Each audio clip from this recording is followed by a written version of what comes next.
and frustration. Hey, welcome to You Can't Make This Shit Up. I promised everybody that I would do more on Winter Springs. I promised everybody that I was not going to leave it to, the past administrations and stuff like that. I was going to actually start to talk to a commissioner.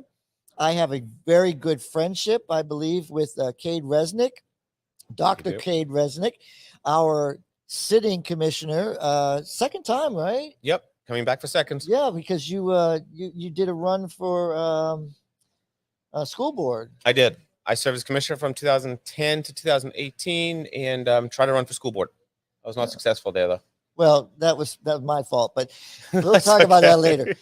Every once in a while, I have to take credit for where credit's not due. But so tell everybody about yourself. I mean, you're the sitting commissioner. I am. You defeated who? The lady that was there was Tiana Hale. Okay. So yeah, I live in Winter Springs, obviously. So I've been in Seminole County, Winter Springs since 2001. I came down here, and then I actually became a teacher. And so I was a teacher in Seminole County. Recently left teaching. There's some things going on in teaching. There's the politics of it. There's some positives and negatives. And you know me well enough to know I was really active in the teaching realm and trying to get things balanced there. But it's a total imbalance. I mean, that's a different conversation besides Winter Springs. And on my journey, I actually did get a degree in counseling therapy.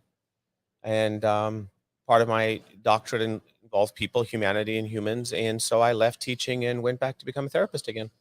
So as a therapist, you have office hours or something so my guests can find their way to you, because I might have to find my way to your office soon.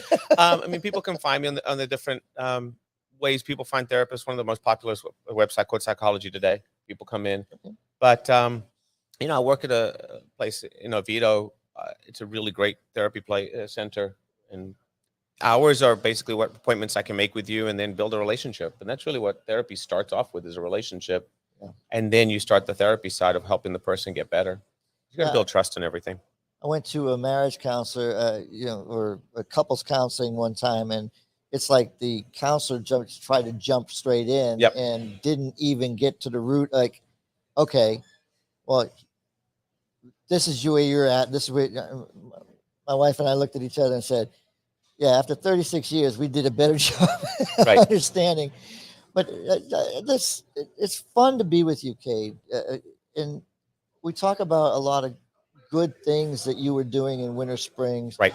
And then we come to this water issue that seems to have risen to the top. And then we have this pickleball situation now that has come up. So could you kind of address where you're at as a city commission?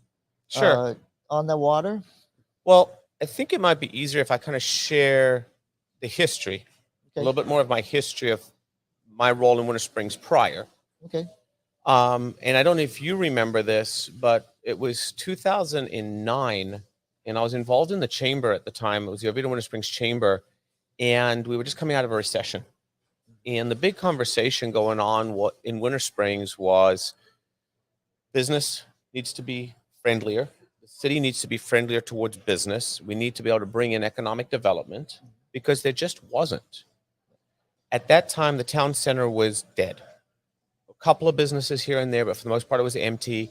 And most people don't realize this, but the majority of businesses where they're going, oh, that's in Winter Springs, is actually unincorporated Seminole County. You and I had that conversation. We did. I was working at the Kmart when I was going back to school. Right. And just before it shut down. And I was like, why is this Winter Springs? Like, I don't understand it. It's like, hey, it's Christmas time. I want a little extra money for the Christmas gifts. I'm working their stock room, and I'm going, no, Cade's the commissioner in Winter Springs. I didn't realize this was in Winter Springs. And we had that conversation. So we talked about business needing, you and I talked about goes this. Back all the way I learned the economics of the city. Right. Was when you and I spoke about this. And so when I got elected in 10, the very first thing I said I was going to do three things. One was get the parks as a primary focus. I live on the west side, was make sure we redo that park completely, because that was just really in a bad place. On the east side of town was to restructure the parks because, and you can go there now and you'll see a lot of restructuring has been done, and then upgrade all the parks. 2 was economic development, really get us there. And 3 was customer service, was whether it be with a developer who's coming in, what is our process? It was work with the police department to make sure if now someone calls 911, they're there immediately. Make sure we're kind police officers on the street, staff is, everybody's working together. That was my goal, was to bring customer service. The benefit in 2010 was when I joined the commission, everybody took me under their wing and said, this is what it looks like to be a commissioner. It was a team effort. So when you walk into this job, you think you know politics, but you don't. And it doesn't matter whether it's local politics, state politics, federal politics, you run under promises. Then you arrive and reality is there. Well, it's like I tell anybody, I run campaigns. Right. Okay, that's one thing. I do PR. That's a different thing, but it all leads to the same thing. But what do you do when you take that job? Like, you've never ran a city. You never knew, everybody says, what is the city? Like, who runs the city? Not necessarily the mayor, not necessarily the commissioners. The commissioners are making decisions to better it, but you have somebody running the city. Yes. And you have to trust that person to run the city. And that was the thing. When I went in, this is going to go back to 2010, I said it was a team effort. I learned a lot from everybody else that was on the dais, everybody else who had the experience. So I came in with a set of knowledge that I had to be willing to learn how to use that. And I had a city manager at the time who didn't come to me and say, this is how it's done. He said, this is a framework. We can do this. How do you fit in here? How do we make this work and add me in as a peg?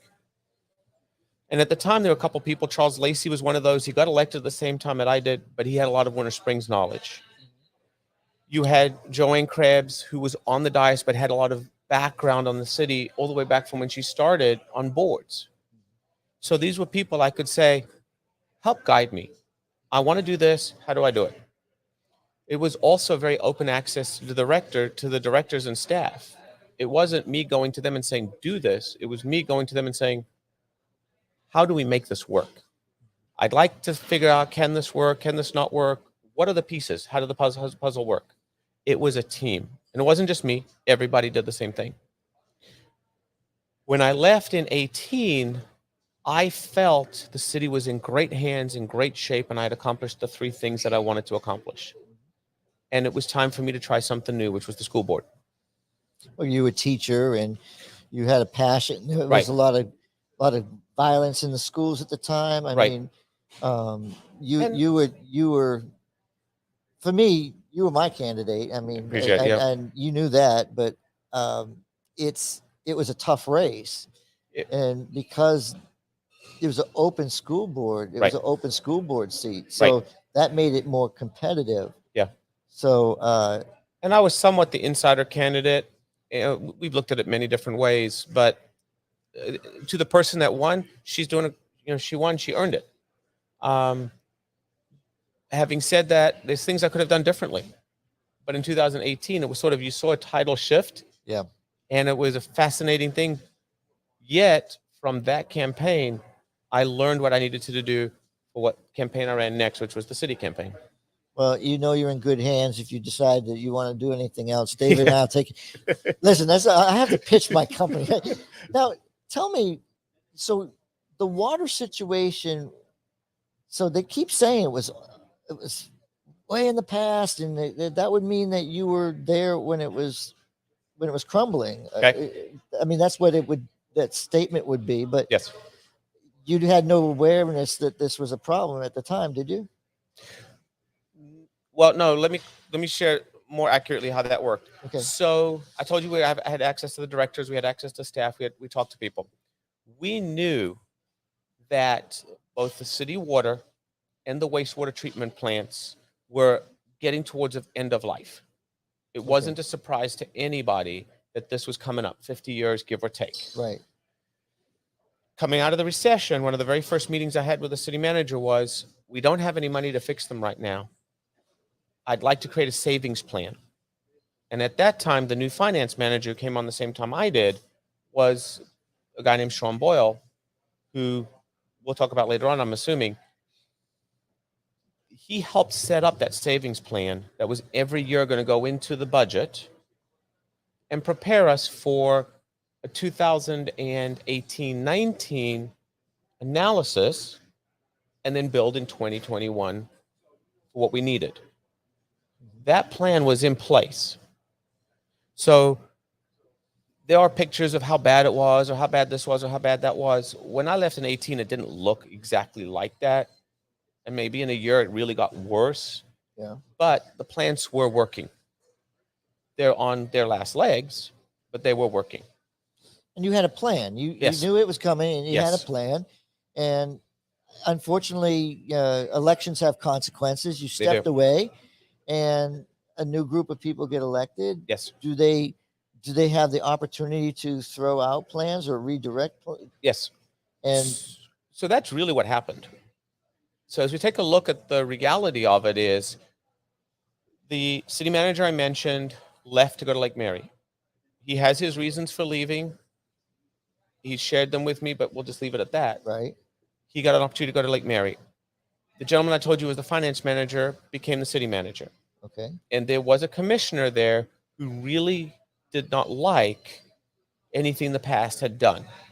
Part of the reason he got elected was he didn't like anything the past had done. And so the two of them worked together to deconstruct as quickly as possible everything that was done before. Wow. Now I'm sharing this with you, and I've shared it very publicly, that I believe this to be 100% true, to the point that we hired an outside contractor to take over the wastewater plants. The argument is, well, we hired them because the wastewater plants were crumbling. Yet there was a plan presented to the city from another company, fully vested in building two wastewater plants, one on the east and one on the west. So that was presented in 2019, when this other company was hired. Had they have gone with this first plan, which was the original path, right, and then hired this company, my argument would have been null and void. Yet, when there's smoke, there's fire. All of a sudden, this company is removed. This new company comes in. So you would have actually had construction already started. You would have already had construction started for the build, because you had the savings plan in place. Yes. And yet, when you, like anybody knows, when you go back to the drawing board, right, and then you wait till the interest rates get up there, cities have to pay interest rates. They have to do bonds. People don't. What was it like? I'm going to jump off for a second. What was it like the first time they put the pressure on you to change a zoning? Because you'd never done that prior, and you get in there and they can say, we want to change this zoning. And they come in, they have to do what, 3 readings or something? Two readings. Yep. So what was that pressure like, or was it an easier one? Well, for everybody to understand how most of this should work, okay? The current group that are there have been guided to believe that government should only be dealt every other Monday when we're on the dais, and that's where all the conversation should take shape. I respectfully disagree with that. As an elected official, I should know everything before I get up on the dais. So then everybody up there knows everything, and we have an honest conversation about where we want to go with this. It's a representative form of government. Well, that's like, I didn't mean to interrupt you, but that's like my friend in Longwood. Yep. The city manager goes over everything with the commissioners, so that they know what's on the agenda, they know what's coming up. Right. They can't talk about it outside of that area, conversation. Right. But they know everything that's coming up, and they've had a chance to study it. Exactly. So you believe that that's the type of government that best serves the people. You asked about the first time with zoning. What ends up happening is I would go in to staff. I would meet with the city manager and staff, go over the plan, over the idea, and many times I may say, hey, where's the developer in this? And sometimes the developer would come into the room, but the developer would meet with all the commissioners, not just me. It was an open invitation. Right. All right. So you want to change the zoning? Why? What's going on here? I could ask those questions there. And again, I'm now educated before I get up on the dais.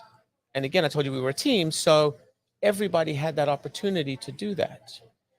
That, when you asked at the very beginning, what's the role of a city manager? The role of a city manager is very intense because they have to sit in 6 of those meetings. There's 5 commissioners and a mayor. Right. So they have to sit through 6 of those meetings. Staff has to sit through 6 of those meetings because of Sunshine Law and how it works. We can't all just have one meeting behind closed doors. And then we hash it out as a group outside of that. What does help facilitate this process is that the builder, the developer, staff all know where each commissioner is coming from. So let's say you want a 25-foot setback, but you want a 20-foot setback, and another commissioner wants a 15-foot setback. That's the conversation that's going to come up on Monday, more than do we want trees or how does this work? Like, what are the issues the person's presenting? Now we know what's going to happen. So when it comes to the past, a lot of the pressures and the stressors in the questions are already hashed out, which is how a representative form of government is supposed to operate. Your part-time job with a full-time responsibility. Yes, sir. And I don't think people realize that. Right. And that's another part of it is today it's email the city manager, ask for permission to come into the city. Like it's a very disjointed system. It's really not a healthy place, but it was set up that way by people who don't know, in my opinion, how actual government runs. Versus the past, it was, hey, I'd like to have a meeting. Or you're a resident, you have an issue. I like to bring the residents into City Hall. We can sort it out at a table. Then it was, yeah, sure, let's do it. When do you want to meet? We'll make staff available. Now it is, we don't have to meet. Well, no, we want to meet. Oh, no, it's a fight. And then it's like, well, we have to see when staff's available. Staff should be available when the community member is available, i.e. customer service. Right. We work around your schedule because you are the person who does have an issue. You want us to help you at government level. How can we help? So this time around, yeah, do you don't feel like you don't have the family, the family dynamic, there's a lot of tension there. Where do you fit in the tension? Like, is there like, I don't want to get in trouble, but are there like, like factions or like, hey, these two are all together all the time. These two are together all the time. Do you feel like there's something like that going on? I know, I don't believe, I know that staff was told when I got elected, and then the other lady who got elected, her name is Victoria, staff was told to pay us no mind. That was in November. I don't know where staff is now. I know leadership still feels that way. I'm not talking about the other commissioners, just the internal leadership is frustrated. And again, I can't speak for Victoria now, I'll speak for myself. I am a hands-on commissioner. Right. I want to represent 40,000 people when they need me. Do I need to represent them inside City Hall, or do I need to represent them at the HOA meeting? Where do they want me? And who am I bringing with me? That's my approach. Am I bringing the city manager? Am I bringing the development director? Am I bringing Parks and Rec? Who's coming with me? That's my approach. I also learned that was a quality of the past, not just the one administration where I was, that was prior as well. It was that way before. This group has been educated that the path is of most resistance, that staff has no access to the community unless staff chooses to by permission of the city manager. Wow. So I have called out the prior city manager to say he ruled it with an iron fist, which is not healthy in local government. It's not healthy anywhere. But when you are closest to the people, it's definitely not healthy in local government. So how does it come down when, and I mean, you're sitting there and all of a sudden Jason Broder, the Senator Jason Broder, goes up to Tallahassee. Your city belongs in his area, and he demands or he requests an audit. Yeah. Okay, and then it didn't stop there. Then all of a sudden you have the county, the county commissioner. They go after you because they think because you're spending a penny that's incorrectly or whatever it was, right? They you're using your penny tax in the wrong way because you had bridges fail and stuff like that. Not just a feeling, because I don't. It's not about feelings. It's about logic and what you do. Mm-hmm. What does that do to you? Because I can't get the other commissioner's thoughts, but your thoughts on that. Well, I'm going to answer you this way. You go anywhere in this county, and you know this, so you can correct me if I'm wrong.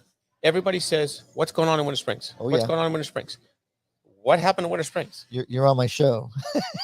Yeah, but I'm on here because what happened in Winter Springs? What happened in Winter Springs? It didn't happen overnight. It happened and it happened and it happened. Go back to that leadership I was talking about. They, to this day, still like to say, Facebook is destroying Winter Springs. Now, my conversation with them, and I'll say it publicly here, social media is both the best and worst part of politics. Oh, yeah. Yet, a toxic work environment is why people leave work. It's not because of social media. And social media has only grown legs because of a toxic work environment. Well, it can cause that work environment too, right? Because you see all these trolls or these people that are out there putting people down, like using personal attacks. I mean, you have citizens that are passionate. We've had some on here. Right. I mean, you don't agree or disagree with all of what they say, but it's the fact that it's becoming personal. Right. And then, from what I'm understanding, your staff is not open and available like the citizens were used to. But they're not open and available inside City Hall either. Uh-huh. And to me, a 2023 work environment needs to be a place of honesty and integrity. Because we can all find out, especially in government, what is the truth, right? Right. What is the truth is the conversation. And staff knows the truth is not occurring. And you can only spin the lie so many times before it goes, what's happening? And so there's two different Facebook groups, and they're attacking each other about what's happening in City Hall. And the only reason that has legs and it's valid is because it is happening inside City Hall. There are people who leave, and they leave because it's toxic. Well, you had I'm going to share this, what little I know, but you have a former commissioner paying a person to actually troll on this, from what Greenberg was saying. Okay. I mean, because he's gone down some documents. I don't have that information, but that's fine. Yeah. I'm just saying. But that kind of stuff is generated because we all talk about transparency. Right. And what you're saying to me is transparency. 100%. You want that transparency. Yep. But somehow Winter Springs is trying to protect something that doesn't really exist, that may not even exist. It's just the attitude changed. Right. And this, hey, I want everything to work. This. I don't want you to be distracted. You're not getting projects done because you're doing this, and you shouldn't be doing this, and that commissioner shouldn't be able to take you. Look, those were the things that pretty much made them better people. Right.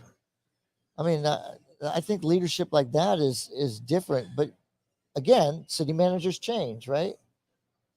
So you can't make this shit up. No, you can't. And part of the problem is with the one commissioner that was there and that city manager, they took 4 people who were naive with no government experience and no political background and trained them the way they wanted them to be trained. And those people truly believe they're doing the right job. And I constantly hear, well, that's a sunshine violation, or you can't do that, or you can't do this. to the point they're constantly reaching out to the attorney going, can he do this? Can he say this? Can he do that? I do have 8 years prior experience. And if they stop to listen, it's not a violation of sunshine. It's doing your political job. Right. Now, you look at any business. Businesses fail when customer service ends. Oh, absolutely. And a lot of the frustration in the city is not this web page or this page. It's the lack of customer service in City Hall. So when people go, why are you not working on my water? Why are you not working on the creeks? Why are you not working on fill in the blank? The answer should come from inside City Hall. They shouldn't have to go onto a social media site and say, can somebody answer this for me? Well, now I'm going to put you on the spot. Because I have a big beef with Tallahassee. Okay. And one thing I'm all about small government. I'm a Republican because of small government. What frustration, if any, is it when you see Tallahassee take authority away from a municipality? I mean, they've done this every single session now, and it's getting, how we say we run by Republicans when we keep doing this over and over again. So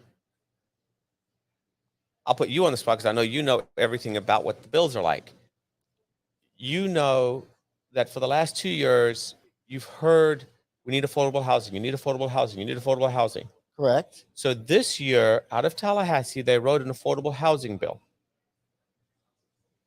And a lot of people are cheering for this affordable housing bill. Here's the caveat.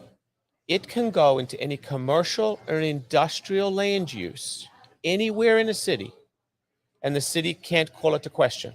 Oh, I know. This is where okay, so for you guys that don't know this bill, we did kind of touch on it. You can have affordable housing built without any you can just say, okay, this area is business.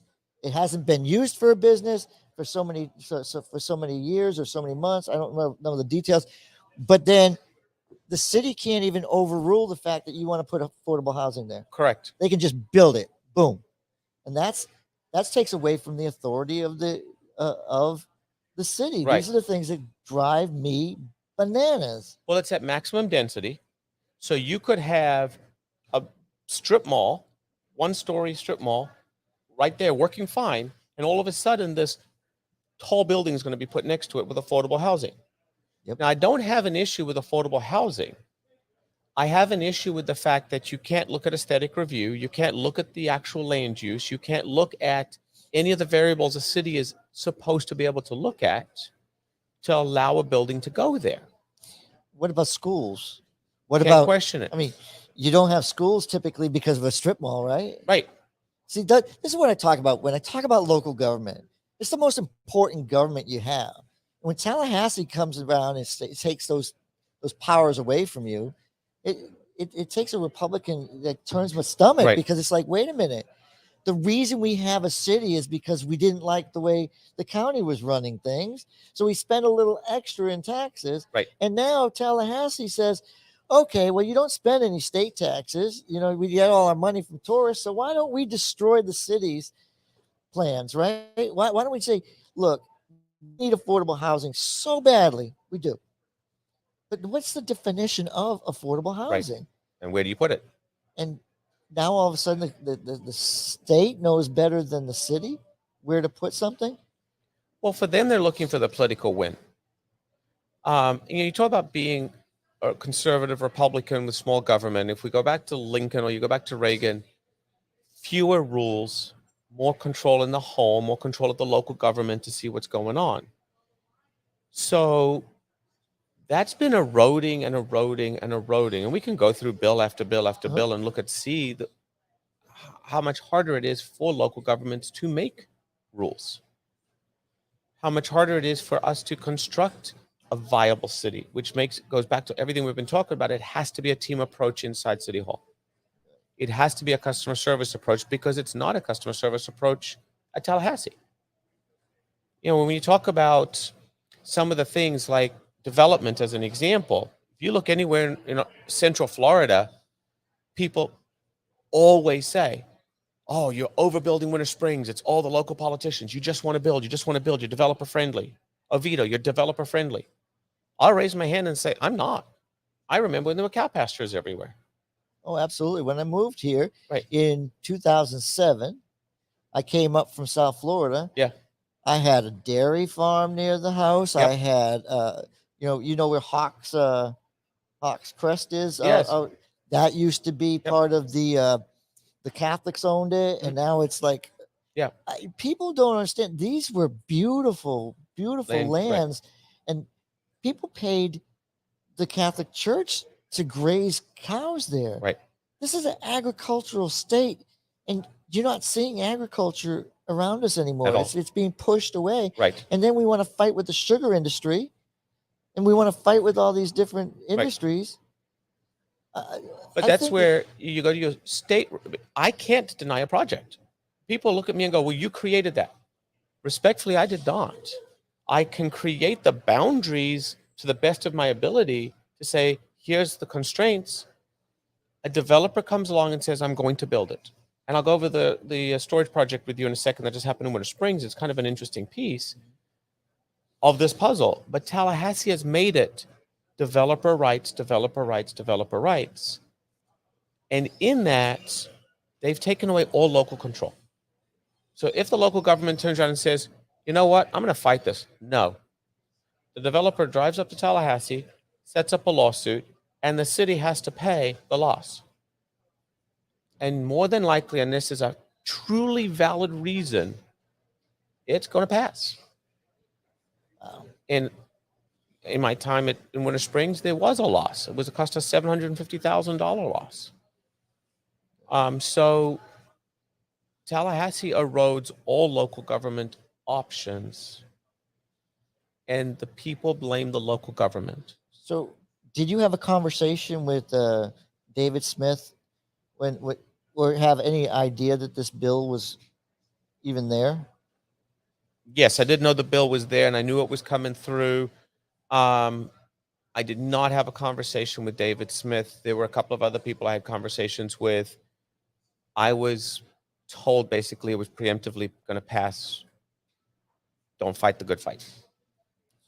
Well, that makes sense, but I mean, I have invited David Smith to be here to talk about this legislation, and he knows for a fact that that's going to be addressed. I don't like. I'm a fan of Jason Broder, and until he went up to Tallahassee this last time, and I'm a First Amendment guy, right? And I want to be able to say anything, Cade. If I want to talk bad about Jason today, I want to talk bad about him. If I want to say good things about him, I'll say good things about him. But to tell me I have to register to speak about open politics, because you're worried that somebody's paying me to give good information about them, well, go to the finance ethics. Go to the right department. Don't come up with a bill that goes and attacks the blogger or the announcer. Look, I'm just trying to give you facts, and that's why I'm having a conversation. I don't ever, like, if somebody says, well, you're too light on them. I'm not light on you.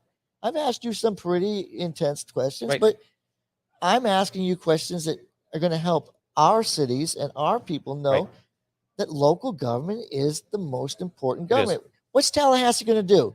They're going to go up to Tallahassee and going to tell you, okay, Waste Management is the only company that can go into the counties, and then this company is the only one that can work in a city, and make you have to contract with somebody you don't want to contract. That's how it feels when a bill like this goes up to Tallahassee. This is what Democrats do. This is not what Republicans do, but I guess Tallahassee has a different mindset right now. The pendulum has definitely shifted in weird ways, and we'll see where this takes us. Like, politics is an interesting place right now. It is a very interesting place. And that's why I said at the beginning, social media is both the best thing and worst thing that's happened to politics, because people end up in an echo chamber. And then once they're in there, it pushes them which way it wants it to go. And you've got a lot of news outlets right now, and you've got a lot of podcasts right now where people listen to it religiously, and start to believe it. Well, being that you've run in these circles, that there are people like Engels out there. That's how he makes his living. He does. And I read his stuff, and I know it's not written by a reporter because it's the way it's written. Right. He's writing a piece that's supposed to promote this person or degrade this person. Yes. And if Engels was on Broder's side, then he's saying, Engels, you have to do that. That means to me, he doesn't have the support he used to have. Right. He's eroding that away. And I'm sorry, Jason, you can't just attack all of us for a couple of people you think are bad apples. Right. I think Engels is a pretty decent human being when we have conversations, but I wouldn't trust him be on my campaign. I mean, right. I wouldn't trust him to be the guy that he's my spokesman. I mean, you go out after Stephanie Murphy. Do I appreciate it? Yes, but I don't appreciate the way you do it sometimes. Right. But I thank you for always a candid conversation with you, and always, getting the things that people need to hear. Right. And I don't think enough people get to hear this. They don't. Now, I want to add one more thing. Like I mentioned it before, and I know I'm taking over what your question was. No, go ahead. Before I mentioned the storage project that's on Tuscarora Boulevard. Yep. When I arrived back into City Hall, I heard from the city what approach they were going to take to stop the project. But what was interesting was I reached out to the county commissioners who asked me if I had spoken with a developer. I did speak with the developer after that, and he had not spoken to any other commissioner, yet did tell me that there were 3 attempts to come to the city and build this or something similar. And each time he went to the city, he was told no. But not by a commissioner, by the city manager. Wow. That was the power the city manager was trying to hold on to. That project, according to the city, had no way of passing the county because the county's rules aren't right. Doing my research, went back to the county, and the county said, well, the city's not correct. We have different rules, and we do this type of thing, which is called PD zoning. And then once you get the PD zoning, you can decide what to put in it. Right. That developer and his team knew that. And all the way down the road, the city said, no, no, no, no, no. Well, hold on. The city didn't say no, no, no, no. The city manager said no. But then the city commission also said no, no, no, no, no, by voting, saying we don't want storage here. Gotcha. Talk about property rights. Is the land that I'm talking about is in the county. It's not city zoned land. It's county zoned land. It's one of those enclaves. Nice. I arrive in November and I say, hold on a second. Do we have what's called a joint planning agreement with the county that a transfer of property automatically comes back to the city? We never updated that. Okay, I'll take responsibility that from 2010 to 2018, I did bring it up, but we just never followed through. Okay. That still never got brought up from 18 to 22. So this project is going to come here now. Because it's not yours to start. It's not ours to start with. But if you watched the proceedings of that happen at the county level, they looked at the city multiple times and said, give us a reason to stop this. You did not give us a reason to stop this. It will have to pass through because of developer rights. To this day, I sit here, talk to you, the city still feels that there's a way that they can stop this project. And I hope they do, because I'm not a fan of the project. Yet, had we have gone to the beginning and said, how about a mixed-use project?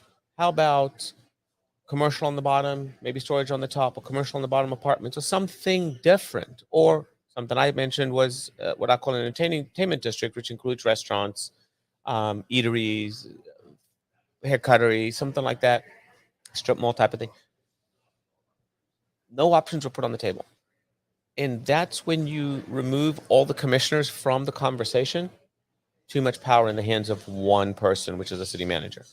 Well, when that you're butting right up against the county. Yes. You have county property that has your name on it. Right. Yeah.